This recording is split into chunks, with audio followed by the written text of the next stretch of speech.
નમસ્કાર, આપ જોઈ રહ્યા છો સ્પાર્ક ટુડે ન્યૂઝ। વડોદરા શહેરમાં ભક્તિ અને ઉત્સાહનો માહોલ જોવા મળ્યો હતો। શ્રી કૃપા સેવા સદન દ્વારા નંદાલયના આંગણે વિશેષ ધાર્મિક કાર્યક્રમનું આયોજન કરવામાં આવ્યું હતું। આ કાર્યક્રમ નંદાલય હવેલી ખાતે યોજવામાં આવ્યું હતું, જેમાં મોટી સંખ્યામાં ભાવિ ભક્તો દર્શનાર્થે ઉમટી પડ્યા હતા, જેમાં ઢોલી, ધજા પતાકા અને ભક્તિમય જયઘોષ સાથે સમગ્ર વિસ્તાર ભક્તિમય બન્યો હતો।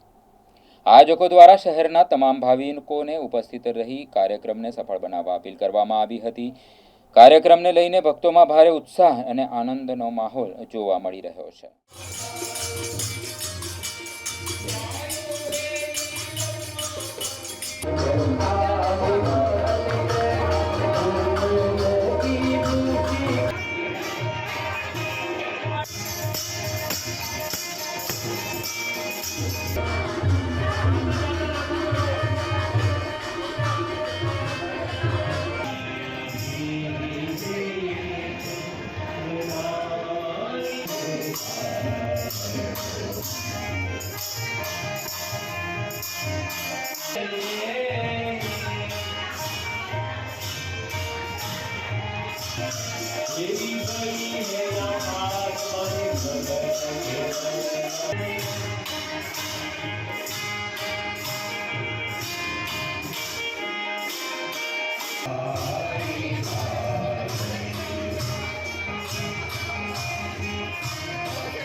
આ પુરુષોત્તમ માસ ચાલી રહ્યો છે।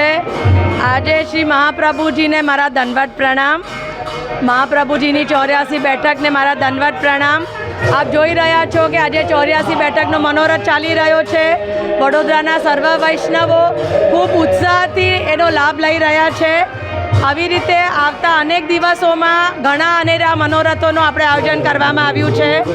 શનિવારે અમૃતસરનું આમંત્રણ આપ સૌ વૈષ્ણવોને, પછી 108 યમુના મહારાણી શ્રી લોટીજીનો ઉત્સવ છે આપણે ત્યાં, પછી માનસી ગંગામાં દીપદાન અને ચુંદડીનો મનોરથ છે।